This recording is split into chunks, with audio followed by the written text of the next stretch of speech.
ESPN2. We are presented by Progressive Insurance. Army will have to bounce back next year from their 17-16 loss to Navy like it never happened. Brought to you by ServPro, the #1 choice in cleanup and restoration. Buffalo Bills Sports Radio Network. Of their win yesterday over the New England Patriots, Patriots were riding a 10-game win streak that comes to an end after they were up 21-0, 24-7 at half. Buffalo scored 5 straight possessions, 4 touchdowns, and Josh Allen postgame had this to say about his team's willingness to fight.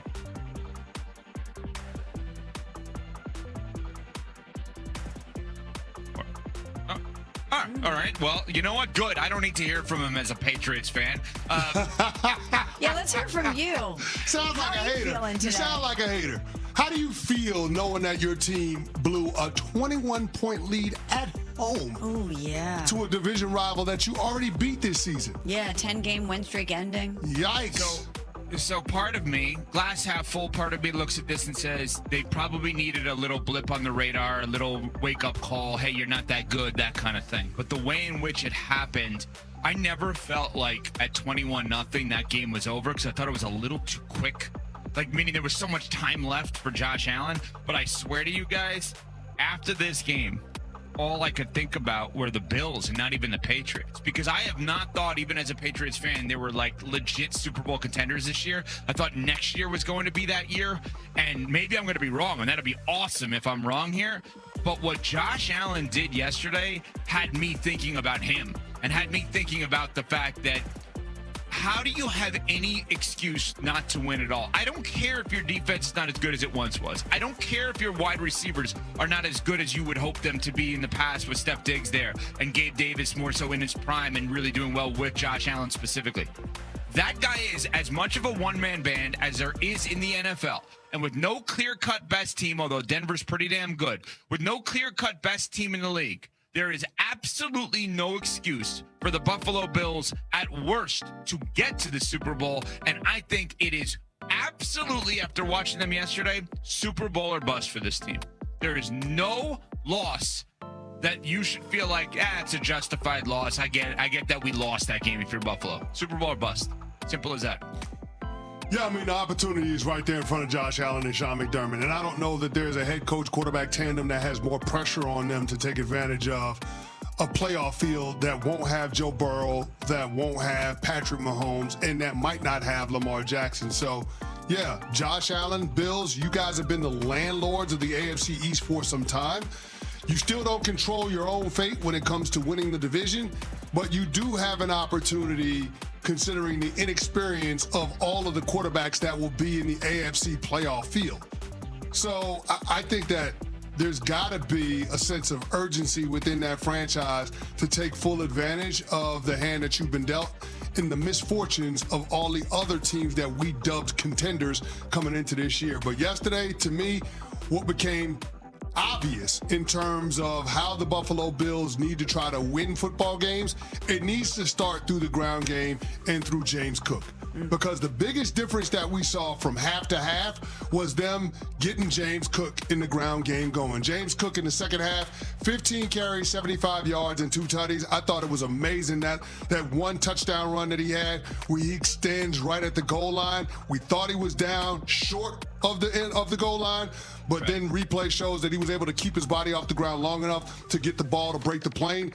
James Cook has been absolutely phenomenal. You saw the swing pass that he caught at the end of the first half for a touchdown. To me, that was a significant turning point in the game.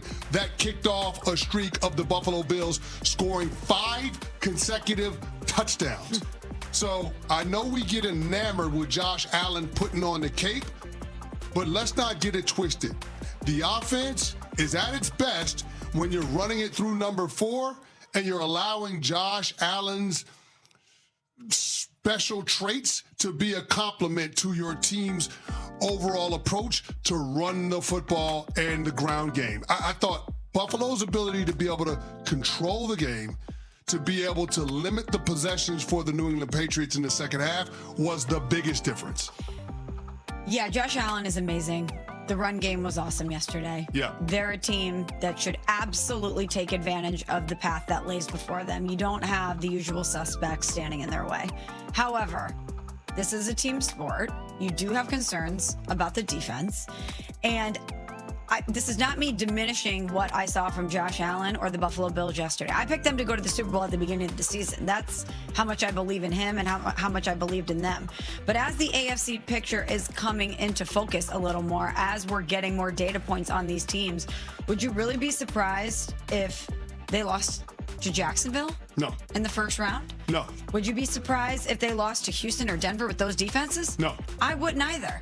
So while I agree, Ev, that they have a lot of pressure on them, and he is so good, and they have been so good at times that it seems like they should walk to the Super Bowl. I also am seeing more from these teams in the AFC, and I absolutely think the Buffalo Bills have vulnerabilities and could lose in the playoffs. Sure, you could say that, but in terms of the pressure part of this, like in terms of the teams with more pressure on them, you know, Denver doesn't have it, Jacksonville doesn't have it, New England doesn't have it. All the teams that you would say would be equal to in terms of the pressure have all won Super Bowls before. I mean, if you think about Super Bowl or bust type teams in either conference, or at least mentality-wise, the Rams at 11-3, #1 seed, Super Bowl favorites as per DraftKings Sportsbook, right? They've won. If they don't win again, okay, it's not the end of the world. Like, they've won. Philadelphia just won, right? I mean, think about what other teams would you look at and say they have as much pressure to win it all this year, right now, than Buffalo. And if you guys are going to tell me that they're going to lose potentially in the first round, then sorry, I have to make some sort of change if I'm Buffalo. I have to do it. I will go back to my stupid example of Roger Federer better win on clay if Nadal's not playing. Right? Like, no, and that's what he did when Nadal. That's what this is. You better win the AFC when Mahomes and Lamar and Burrow ain't playing. I understand how good Herbert can be. I told you last week I thought Trevor Lawrence is the one wild card in all of this because when he's at his best, he's the only one. Good. Man. He's the only one that can hang with this crew when he's at his best. And I think Bo Nix is better than most people do. But this is ridiculous. This is yours. This is your, I don't know how many times you have to say this. This is your conference, Buffalo. If you don't do it this year, major changes. I'm sorry. Well, it sounds like you're, Evan, it sounds like you're ready to go to the place of Josh Allen being the best player in the NFL. Well, he's the best active player in the NFL. I would agree with that. That was a good caveat there, right? Yeah, because Mahomes is injured. Now. Yeah, that was good. We saw what you did there. But listen, Even I was impressed with myself there.